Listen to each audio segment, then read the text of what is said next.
wanted to make it very clear that this does not stop with trans people. This idea that if you're a member of the LGBTQIA+ spectrum, if you're any marginalized minority, if you are neutral on the topic of trans liberation, you are neutral on the topic of right-wingers wanting to mandate child abuse by the state. You are neutral on the topic of right-wingers being pro-child abuse. I really don't think that that is a topic you want to be neutral on. You need to join the fight. You need to be pro-trans liberation, because otherwise you might want to do some soul searching. I don't know how you arrive at the position of being neutral on such a very important topic. And if you think this stops with just trans people, you're out of your mind.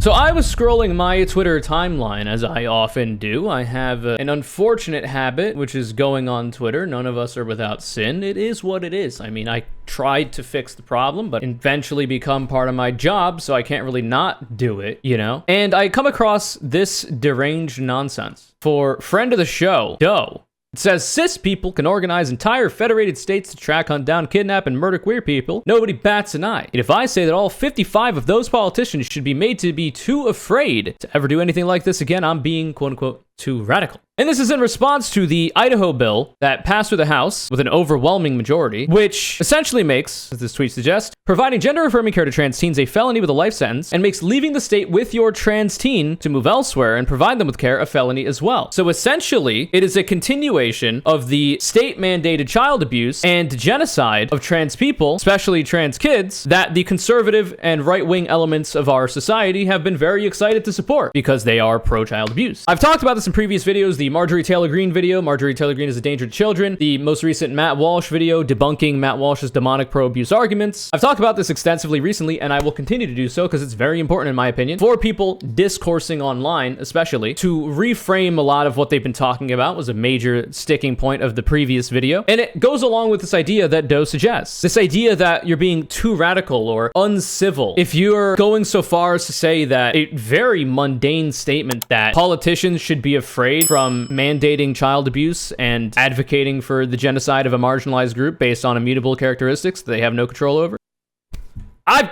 Listen, call me crazy. I don't know that unreasonable is what you can call me, though, in response to that. Like, I don't know what you want me to do. You know, obviously, they go on to try to make fun of Doe's appearance, which literally, who cares? You literally look like this. What in the fuck am I looking at? This is a pro-child abuse person, by the way. This is Dave Riaboy. Like, you got boy in your name, and you're telling me that you're like a cishet, like master of manliness or whatever else? Bodybuilding?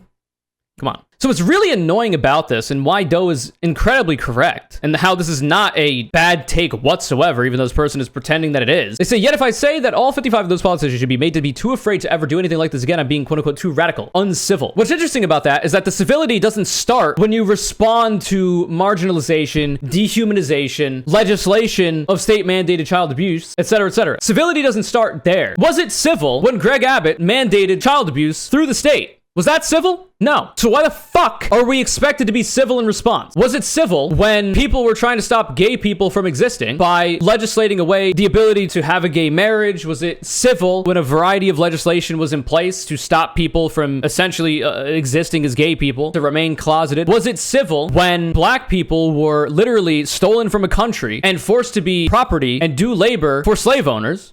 No, then why the fuck is civility expected in response? This idea that you have to be civil no matter what as a marginalized identity when you are being attacked violently so by people that don't think you should exist is ludicrous. There is no reason that you should have to be civil. I completely and wholeheartedly disagree with that idea. Another retweet from this deranged person. This person says, quote unquote, gender affirming surgery for minors, more properly known as child genital mutilation. So is it in the bill that it says those words? Puberty blocking medication to stop, delay normal puberty, testosterone, estrogen, removing any otherwise healthy or non-diseased body part of tissue, which literally doesn't happen in kids. So if child abuse is your angle, this does not happen. You cannot do a variety of sexual reassignment surgeries to prepubescent people because you cannot biologically do this. So I'm not seeing anywhere where gender-affirming surgery is being said. So the tweet says it would make providing gender-affirming care to trans teens a felony, which usually involves completely reversible puberty blockers. There are no negative effects outside of incredibly fringe cases, and also the introduction of hormones, which happens for cis people. For example, cis men go through treatment for gynecomastia, which is male breast development. This happens in cis men. They undergo treatment by introducing puberty blockers and a variety of hormone treatment. In addition to this, elderly specifically men, to treat the negative effects of prostate cancer will also go through a variety of therapies in regards to hormones and puberty blockers. There's a variety of reasons why cis people would be on hormones. It's not just for trans people, but these people don't understand that. So essentially, we have decided to lie or warp a reality because they can't live in the reality we actually live in. We never said gender affirming surgery because this does not happen. The only surgeries that are done in regards to anybody's sex on children outside of rare cases is circumcision. Circumcision is literally the mutilation of genitalia. It literally falls under, are you ready for this? Removing any otherwise healthy or non-diseased body part or tissue is one of the preconditions for what this bill is trying to prevent. That is literally circumcision. The idea that this is normalized and these people are not upset about that is absurd. But obviously these people don't care. They're delusional. They don't understand medical consensus. They have to warp reality into a different one because then they can just make it whatever they want and they don't have to contend with the fact that they're wrong. And here is literally the pro-child abuse argument. He says, let's fucking go. Florida, CC Governor Ron DeSantis, etc., etc. Very excited for the state-mandated child abuse that Idaho, Alabama, Texas, and onward are engaging in because that's what it leads to. And if you're wondering, wow, that's kind of,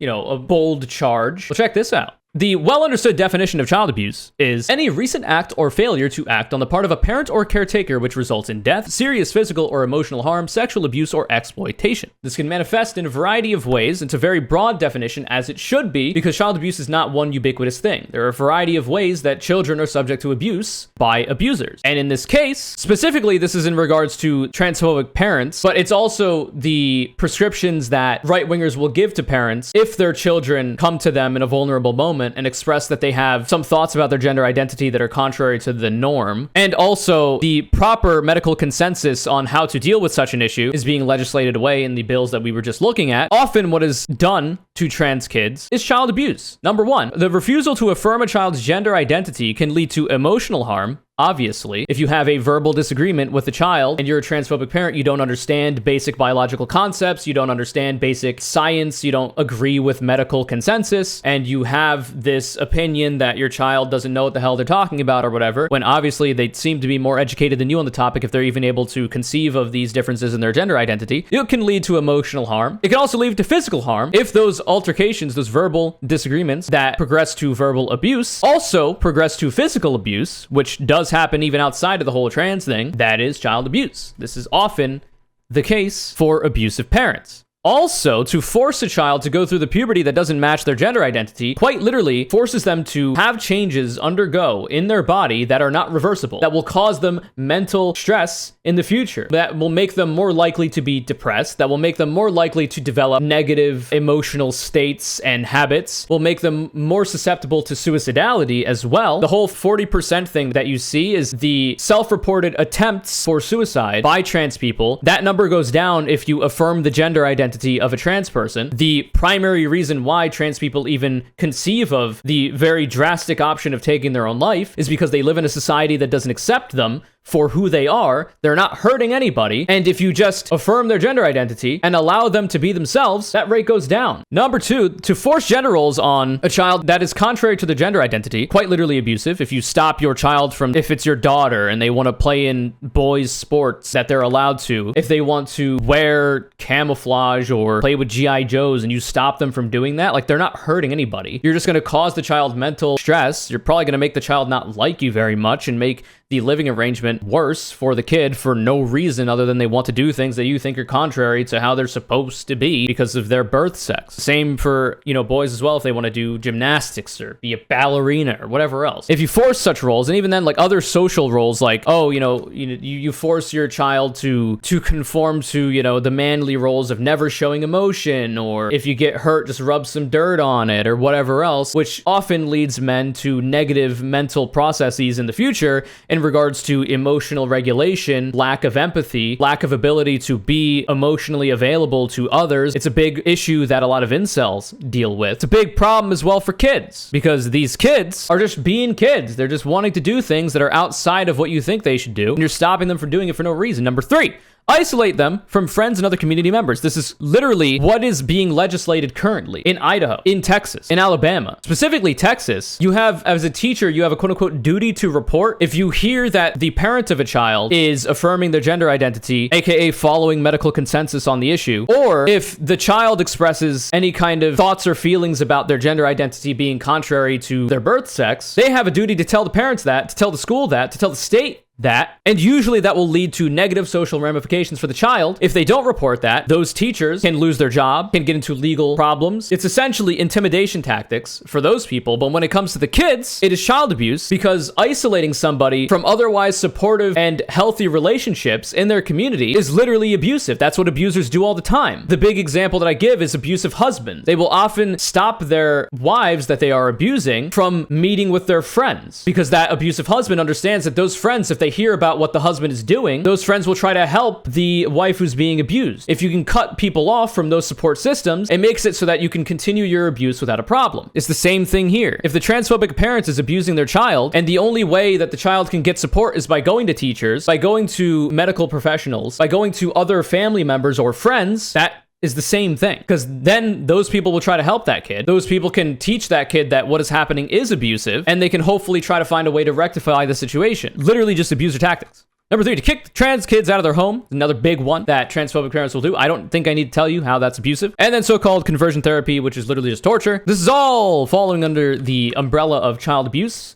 And it is not hyperbolic to say that transphobic people, conservatives in general, because transphobia is the party line for conservatism, they're all child abusers. They all advocate for child abuse if they're not directly abusing children. And we need to call it for what it is, because that's what it is. The reason why a lot of these bills center around so-called child abuse when it comes to affirming the gender identity of a trans kid or a gender non-conforming kid, the reason why they call it child abuse is because it's very emotionally charged language that they hope will be able to delude other people into their worldview of denying medical and scientific consensus, a misunderstanding of basic biological concepts. So really quickly, because I find it very important to continually reiterate this, the correct response to affirming a child's gender identity as child abuse is no, not affirming a child's gender identity is child abuse. That is true. There is no reason for us to have to go on the defensive. We have the correct take. We have medical consensus, scientific consensus. We have biology, literally basic biology on our side. We have the correct position. There's no reason we should be on the defensive. We go on the offensive every time because we want to protect children from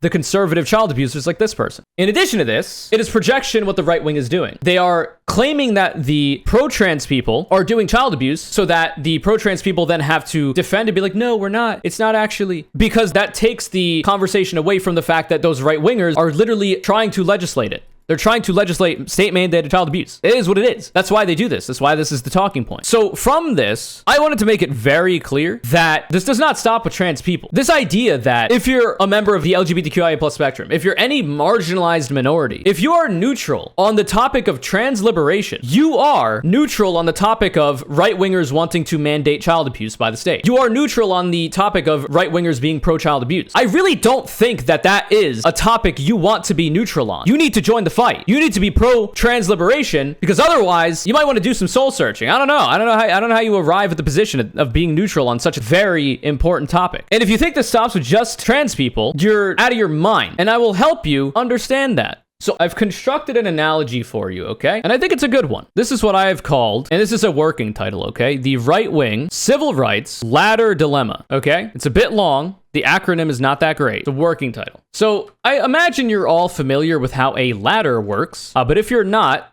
this is what a ladder looks like. Are you ready? Check this out. Now, this is a ladder if I've ever seen one. There's a variety of rungs that you have to get up to get to your target destination, which is the top of the ladder. So for the right wing, the top of the ladder is the end point. The goal is white male supremacy. Shortened to white supremacy, but the male part is important for reasons we'll get into. This is, for the right wing, what they want. It's what they've been fighting for a long time. So at the top of the ladder is, you guessed it, black people. So in history, black people were literally traded as property, kept as slaves, and the reason for this is multifaceted. They were used for free labor. They were not seen as humans, but this rung has been destroyed. By the tireless advocacy of civil rights fighters, this rung has been destroyed. Right-wingers can't achieve white male supremacy because of the emancipation of black people, of the slaves that were stolen from another country and brought to America, and the 13th Amendment abolished slavery, ostensibly. So now they can't attack black people the way they once did. In the past, as a right-winger, you could just say the N-word, really. You could just say it. I mean, you could just talk about how you think black people are inferior. Now you can't do that,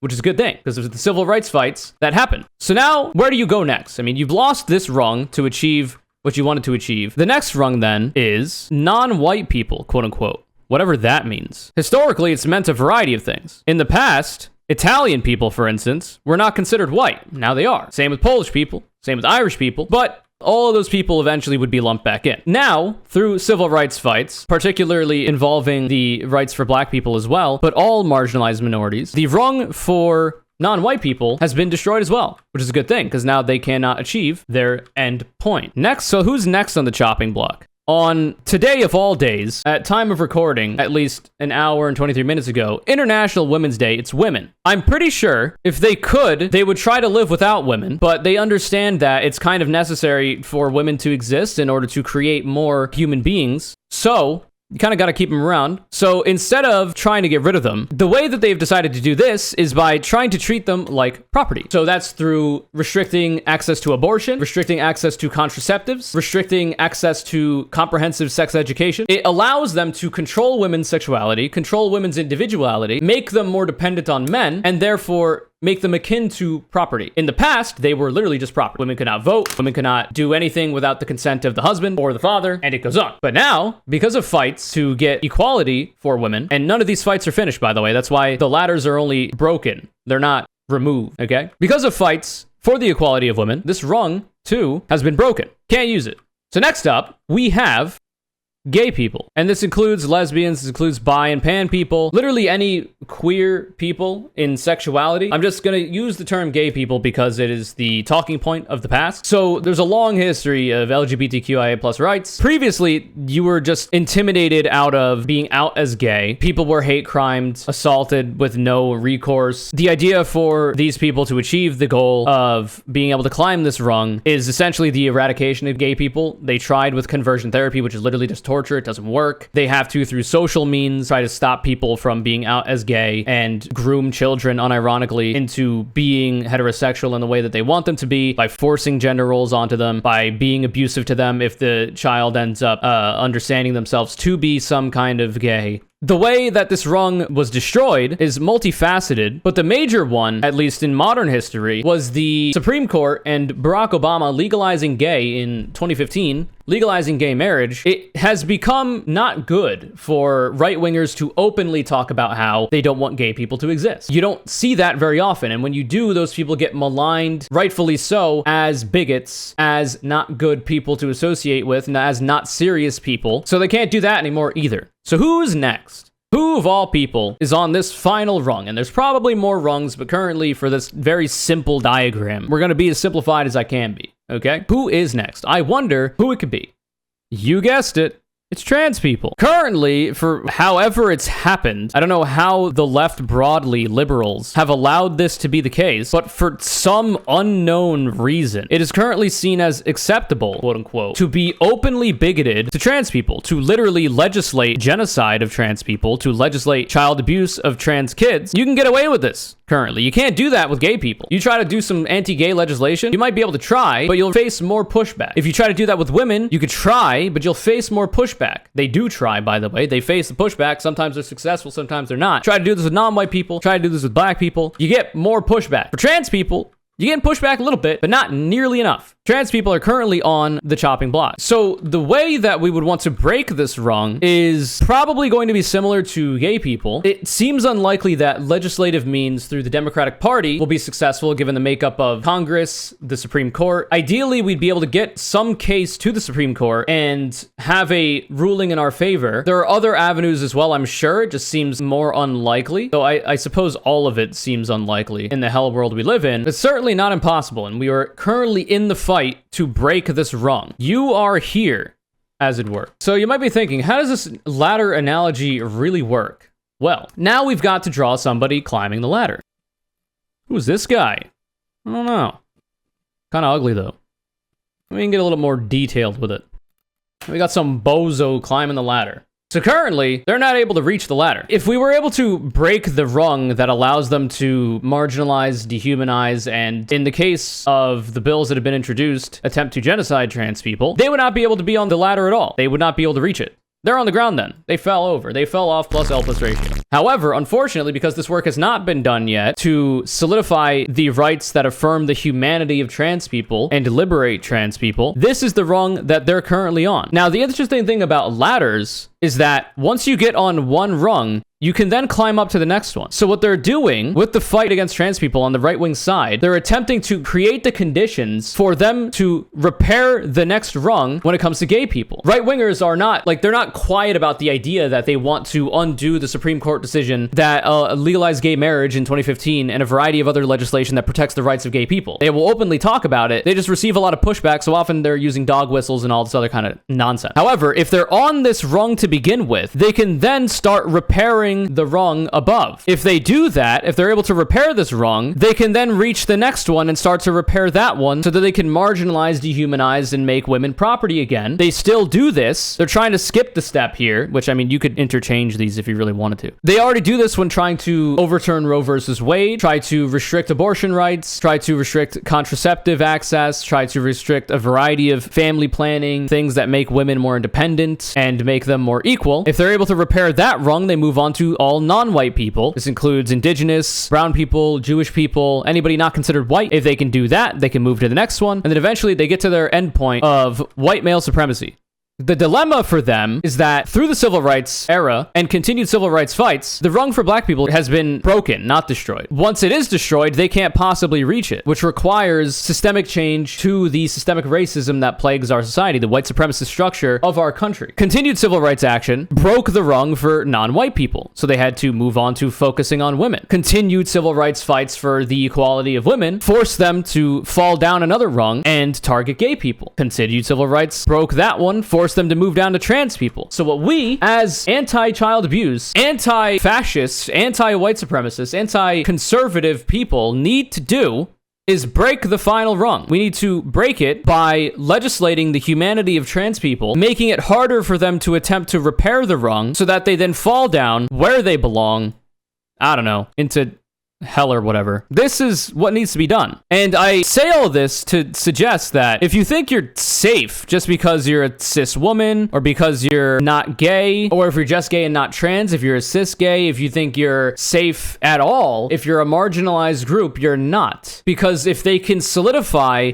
their dehumanization of trans people, they can begin trying to repair their rung for the next group and the next group and the next group. And historically, this has often been the case. This is kind of what they want to do. I want to see more elected representatives fighting back against this shit. I have not seen a whole lot, unfortunately, even from the most progressive members of the Congress. I have not seen them comment much, at least not in places where I can readily find them, on the Florida Don't Say Gay bill, the bill we just saw earlier about Idaho. There's also bills in Alabama. I'm not seeing a whole lot of fighting through electoral means. And outside of that, it seems necessary to try to find a way to fight through organization on the ground, advocacy.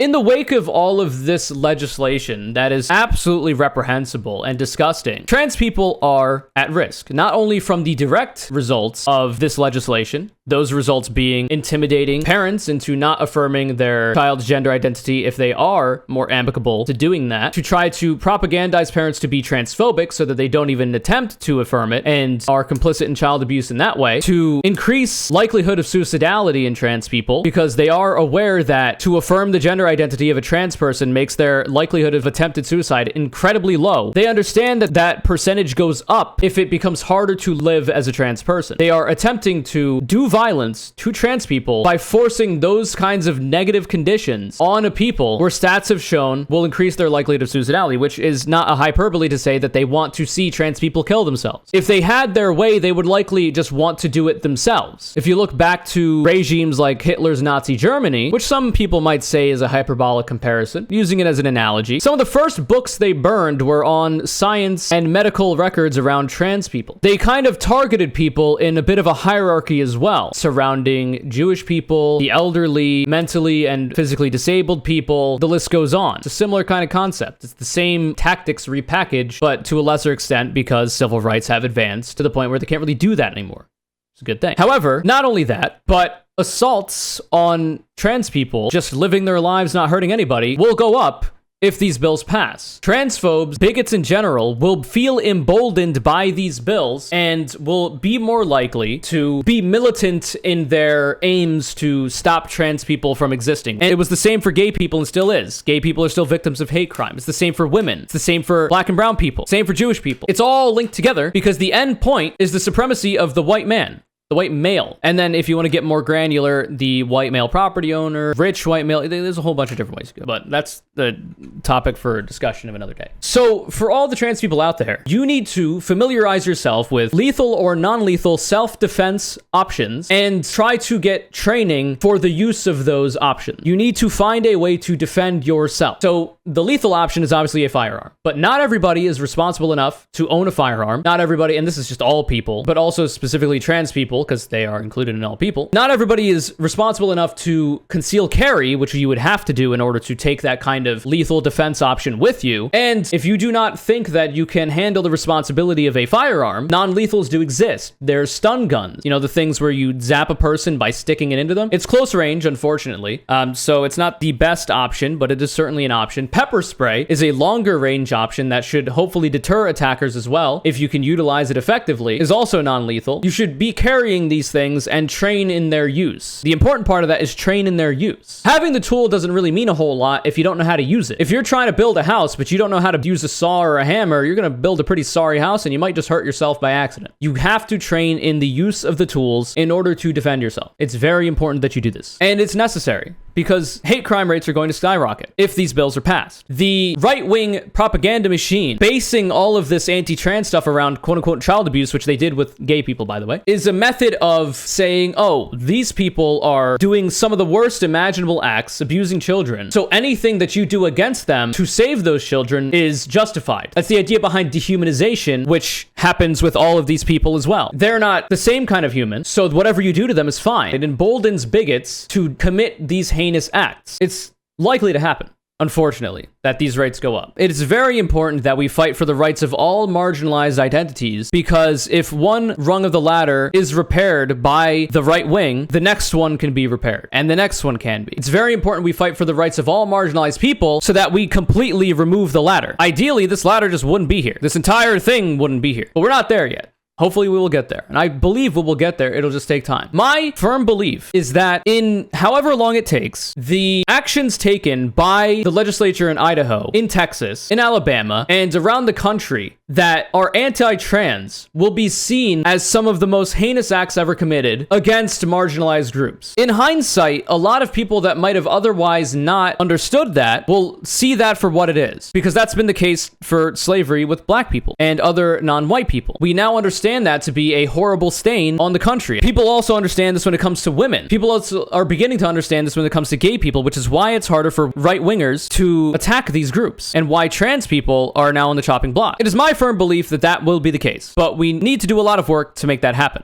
I hope through some small part, through maybe giving people arguments that I think are effective, by trying to help you understand their strategy, by trying to help you figure out these kinds of concepts, I'm doing some small part of that. It is also incumbent that you support groups organizing on the ground and advocating for trans liberation, participate in action on the ground as well, pressure your elected representatives to fight back against these things. There's a multifaceted way that we need to approach the fight for the civil rights of trans people, and you can luckily look to the other groups of the past that have also been targeted by these disgusting people and figure out methods that seem to work.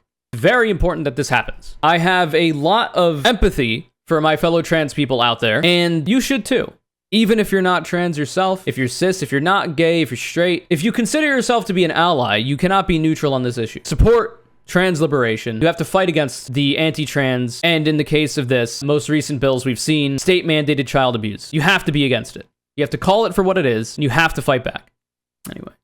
Xerox says the only reason they're specifically going against trans people right now is because they think they can get away with it. They thought they could get away with getting rights of any and all minorities. True. I've been saying this for a while as well. Very true.